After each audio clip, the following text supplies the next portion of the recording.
Do you need a new battery in your car, but you just don't want to spend a fortune? Well, I'm going to show you how to do it yourself. So here I am doing this on a Chrysler Pacifica, but you can do it on any car you want. So let's go ahead and get into this. So what you want to do is first identify your negative, your ground, and your positive, the power, right? In this particular car, we got something in the way. We also have a strap here. Interestingly, here it actually shows you positive and negative right there, which directions they're supposed to be. And of course, I got my new battery right down there. So it's important to make sure that you pick the right size. And there are usually ways to determine that. Most places that you go will actually have a guide that'll tell you what size battery fits what car.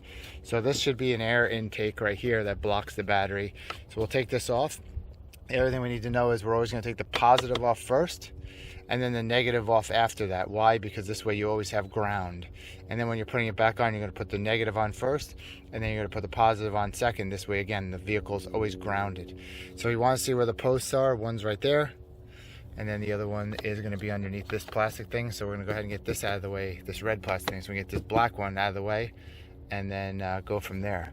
So it looks like this might be screwed on in here, maybe down here, and maybe over here, and then here's the air intake here. So let's go ahead and work on getting that out, and I'll tell you how that's done, and then I'll have access to the battery, remove the strap, untie everything, and then get the new battery in. It actually was as easy as just kind of pulling up on this front part, and then this part popped out over here, and we'll just put this air intake to the side. You probably want to get a vacuum if you can and clean out any dust in there, being that you're already there. Who knows, you might want to even change your air filter while you're doing that. Now I'll lift this guy up here, and I see I have fuses on here, and then here's my positive terminal down there, and a positive that's attached to the vehicle over here, which most vehicles aren't going to have this. They're just going to have the terminal, and everything will connect there. So I'll need to get a wrench and loosen this to take this off after I first, again, take the positive off first. So let me get my tools to do that. So I took the bolt off of here, and this seems to be more of a difficult setup than some other cars. So most, you're just going to see this post like this, and you're going to have just a screw to loosen up on here, and the same thing on the positive terminal. But this has this monstrosity thing here. That's just, I guess, a Chrysler thing. The other thing is, you feel free to disagree with me, because I looked at a few different sites, and some say to take the positive, some say to take the negative off first. I believe you want this to be grounded to the vehicle, so you're going to want to have the negative on, take the positive off first, make sure that it's in a place that it can't touch, so that no metal can touch that that lead right there. And then when that's out of the way, then you have freedom to move the ground out of the way without having to worry about a spark.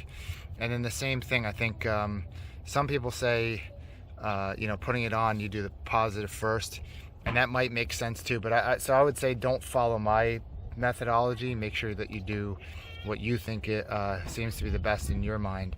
But I can see where the other way around, you might want to put the positive on first, and then when you put the negative, you've automatically grounded it.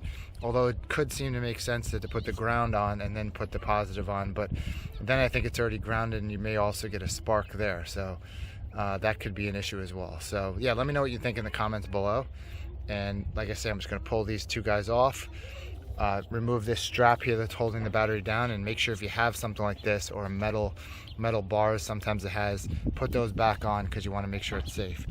Then on your new battery, and I'll show you once I get that set up too, you're going to take off your positive end.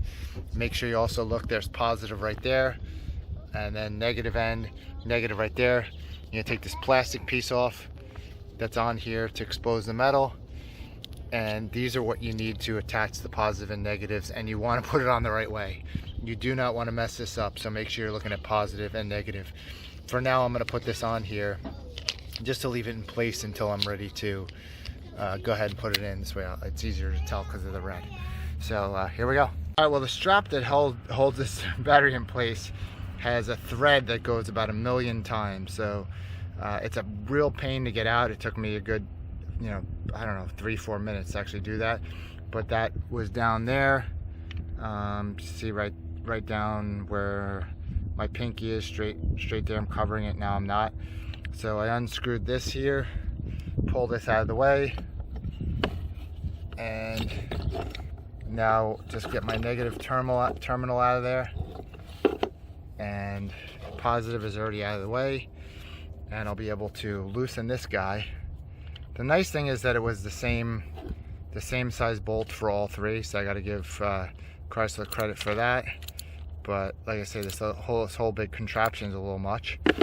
So we'll go ahead and remove this, pull the negative off, okay, and then I'm going to get that out of the way. Then I'll just pull the battery right out. I got a bar here, so I know I got to go this way and up and out with it. So we'll go ahead and pull that out now. This absolutely was a pain to get out, and I didn't want to disconnect these wires here. I kind of wanted to pull these ones out, but where the clip was to remove them, I'm not sure, it wasn't working very well. So I just kind of had to push these wires down and out of the way, and I had to actually bring the battery out sideways to get it out. Also, you're going to have this little fireproof kind of thing, or fire retardant thing around here. Keep that. That's very important to have the battery in there, because I think it's supposed to help contain it if there's any issue. Now it's just a matter of sliding the new battery in, pushing this in place, and then, you know, connecting my wires again, putting my strap down, and I should be done. So let's go ahead and do that. Before putting this back together, and I probably should have mentioned in the beginning, you want to make sure that the batteries are the same size. And as you can see here, these two batteries are both the exact same size. If one was bigger than the other, like the new one especially was bigger than the other one, then it wouldn't fit, but also you'd probably know you had the wrong battery. So the fact that they both fit, and again, I expect that because I measured up and matched the model of the vehicle to the battery, but you can see they're the identical size. So I just want to point that out too. So the project took me probably about 30 minutes to do, and I would say it was a little bit annoying with the way the wiring is set up here. So I wouldn't blame you if you decided to just have somebody do it and pay them to do it. But again, it was free for me to install it. The jury's still out on which way you put the battery terminals back on. I tried positive, then negative, and got a spark when I put the negative on. So then I tried it the other way and took the negative off.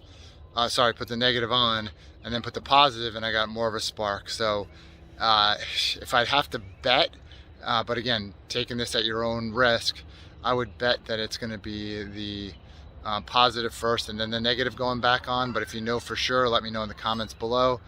Everything seemed to work out, but I think if you do it the wrong way, you could probably fry your electronics in your car. You don't want to do that. So definitely be sure you're comfortable which way to go, and hope this was helpful. If so, give it a thumbs up, and thanks for watching. On this channel I do DIY around the house type of projects like this, cars, home, plumbing, electrical, all that kind of stuff, as well as electronics reviews. So if you're interested in that kind of thing, I hope I earned you as a subscriber, and we'll see you in the next video.